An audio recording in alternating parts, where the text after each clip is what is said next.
Do you wish you could be the present mom you've always wanted to be, but still need to provide an income for your family? Are you tired of scouring the internet for legit jobs that will replace your income and that you can do from home in your PJs? Hey friend, welcome to the Virtual Assistant Mama podcast. I know you're over there Googling jobs for moms, legit work at home jobs, or start a side hustle, yet you can't figure out how to take that first step. So instead, you stay stuck, do nothing, or start random side hustles to try to make quick money. Becoming a virtual assistant is the answered prayer you've been waiting for. My name is Ariana, and I'm a former teacher turned work-at-home mom who replaced my teaching income as a virtual assistant in just 6 months. I did this by taking a step of faith and following the dream that God placed on my heart to be home with my babies. Mama, your dreams pale in comparison to God's dreams for you. Imagine offering services that light you up, working with clients who value you and pay you what you're worth, and having a job that works around your life and not the other way around. This is the podcast for you. It's time to take that first step.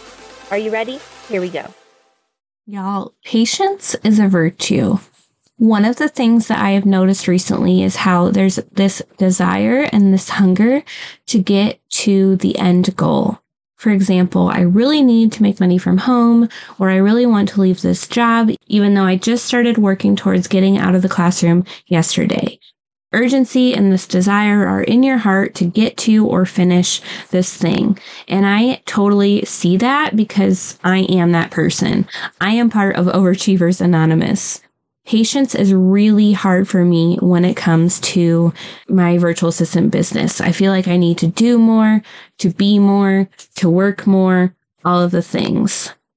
But one thing I've been learning a lot recently from God, He's just been showing me, is that patience is biblical. It is tied to trusting God. While digging through the Old Testament, I've been learning about the different tiny sins that we don't even know we're making. For example, impatience, comparison, judgment, even worry. These can all be a sin because we're not trusting God enough. The Israelites were literally stuck in the wilderness for 40 years because they weren't trusting God and were being impatient. Okay? It's just in our nature. We want to have control, but we need to relinquish that control and trust God that He will get us where He wants us to be in His time. So I have some verses and some heart work for you to work through. Patience is going to be a recurring theme in building your virtual assistant business, especially as you focus on growth and trying to transition out of teaching. It's really difficult to stay in that patient trust and to trust in Him, believing that God's timing is perfect and it prevails. And it's really hard to understand that all we have to do is show up and trust and continue to do the work every single day that God asks us to do. So I want to share with you 3 verses to help you build that patience and that trust in God. So the first one, Ecclesiastes 3 verse 11 says that He has made everything beautiful in its time. This verse is clearly stating that whatever we are working on, when it is God-centered, God-called, and God-created, it will be something beautiful in its time. God is promising us that beautiful things, they take time. Beautiful things need that space and room to grow, to flourish, be pruned, sometimes rebuilt and refined. These are pieces of the growth process, and they have to happen in order to make something beautiful. God is just reminding us in this verse that it is going to take time. So we need to rest knowing that that beauty is coming, and we need to trust in Him that whenever that timing might look like, God knows what He is doing. And also, He knows when we're ready. I truly believe that if God had handed me the business that I have now 3 years ago, that would have been really detrimental to me. I wasn't in the right headspace. I did not have enough experience, and I didn't have the right structure in place to support that growth and that trust in Him. God's plan is bigger than ours. So I want you to trust that God has a plan, and it is so much bigger than just you thinking He's not giving you what you want.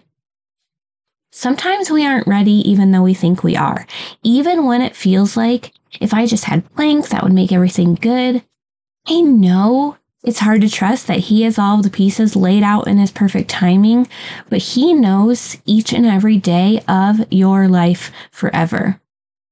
If I could go back and talk to myself in 2019 when I was scribbling in my journal about wanting to be home with my daughter and things not working out, wondering how I was going to get out of teaching, I would have told myself that patience is a virtue and to relax because you're not ready at this point. And in the meantime, I could have worked on trusting in the Lord and focusing on bettering myself and serving others without worrying about what the next step was going to be. So maybe you're sitting in a similar position to where I was 4 years ago. You're like, I want it. I need it. I don't understand why I don't have it right now. You're doing everything right, wondering why nothing is happening. What kind of wise counsel could you give yourself if you were the 5 years from now version of you? Maybe sit in that and bring it to the Lord and let Him remind you and guide you through the process of patience. It's not easy, but it will always be better when you do it His way.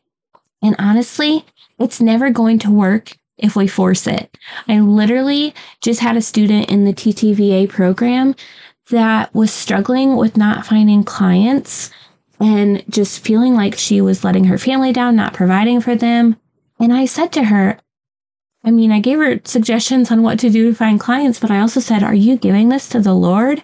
Are you taking that time to ask Him? And she's like, no, honestly, I've just kind of gotten away from that. I've just been so stressed. And I'm like, okay, well, I'm going to challenge you to get back to that first and foremost, and then put the other tips I gave you after that. So she did. She literally, after we talked, she prayed. And then a little bit later, she prayed again through tears. And then she went and checked her email, and she had a client ready to hire her. You guys, literally, sometimes it's just giving the control to the Lord and asking Him to provide for us. Okay? It's sometimes we forget. It's really easy to forget. But the beauty of remembering to trust God, it will just benefit you tenfold. All right, the next Bible verse I have is Psalm 27:14. It says, wait for the Lord, be strong and let your heart take courage. Wait for the Lord. Y'all, I don't know if you just noticed, but wait for the Lord is said twice. This verse is asking us to wait on God, to be strong, and to have courage in that waiting process. For me, this often looks like waiting on God because I haven't gotten confirmation on something, waiting to take action, or maybe I am taking action, but I'm waiting because there's no fruit yet, because God is doing something in the sowing. There's not always fruit and success that you can see. A lot of times, God is working behind the scenes. We have to continue trusting that it's not even about us, that it is so much bigger than us. This is about the mission and the calling that you have and the people you're supposed to help. So we just have to wait on the Lord. It's as simple as that. The first verse I mentioned is reminding us that it's going to take time. The second one is saying, wait on the Lord. And while you wait, be strong and take courage. As we wait, it's not easy. The waiting is not peaceful. It's often difficult. It comes with the loss of willpower, the internal dialogue, the inner critic, the spiritual warfare. The waiting comes with all the other obstacles you're going to have to overcome. Otherwise, God wouldn't have said, be strong, let your heart take courage. We're going to need that courage in the waiting. So what do we do to do this? You guys, you have to get in the Word. Get into a prayer life that's super intentional, daily, vulnerable, and God-led. You journal, you seek wise counsel, surround yourself with other Christian people who have your back. You pray for your heart and your mind every morning and pray these scriptures over yourself. For example, Lord, help me wait on you. Help me to wear Psalm 27:14 over my life. Help me to be strong, grow my strengths, amplify my strengths, equip me so that my heart will be courageous as I wait on you. All right. The next verse that I have for you is Philippians 4 verse 6. It encourages us not to worry about anything, but to pray about it. Do not be anxious about anything, but in every situation, by prayer and petition with thanksgiving, present your requests to God. God is saying don't be anxious either.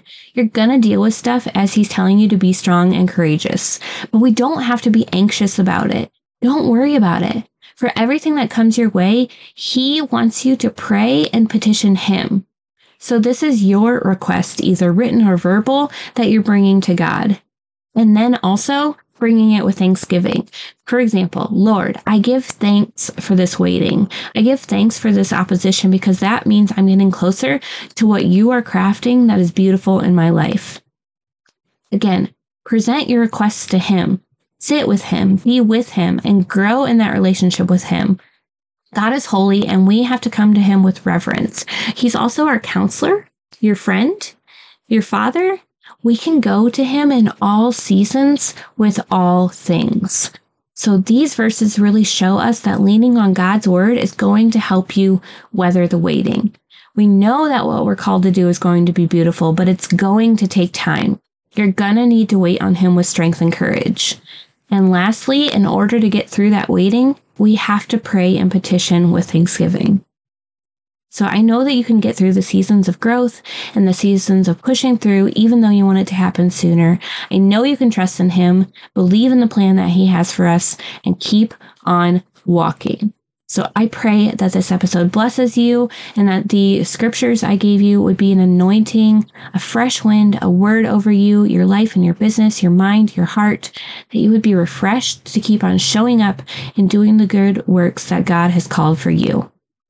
If you want to walk this out with me, head on over, prayerfully consider working with me, whether that be through learning everything you need to know about becoming a virtual assistant so you can quit teaching in our teacher-turned virtual assistant program, or if you're already a virtual assistant, growing your business with God at the center, making it into something that is profitable for the kingdom of God and for your family in the Scaling Virtual Assistant Mastermind. Either of those programs we have so you can just grow stronger in your faith and lean on him through your journey out of teaching or growing your virtual assistant business. I've got your back. So you can find the Teacher Turned Virtual Assistant program info at teacherturnedvirtualassistant.com. You can find the Scaling Virtual Assistant Mastermind info at arianavernier.com/mastermind. Either way, I would love to partner with you and just grow together in sisterhood with like-minded Christian women who are just trying to do this thing to better themselves, their family, to grow their relationship with God, to trust in him more, and all the things. So I hope this encourages you and blesses you and challenges you and helps you become the most God-centered version of yourself as a business owner, mom, friend, wife, sister, and everything else that you are. Thanks so much for hanging out with me today. I would love to bless you with a free gift as a thank you. All you have to do is leave a review of the show on Apple Podcasts, take a screenshot, and send it to podcast@virtualassistantmama.com. I'll send you a code so you can snag my virtual assistant toolkit for free. And don't forget to come hang out with us in our free community, facebook.com/groups/virtualassistantmama. I'm so honored to support you in your journey to becoming a virtual assistant. Until next week, y'all, keep following the dreams that were placed on your heart so you can be the present mama you've always wanted to be.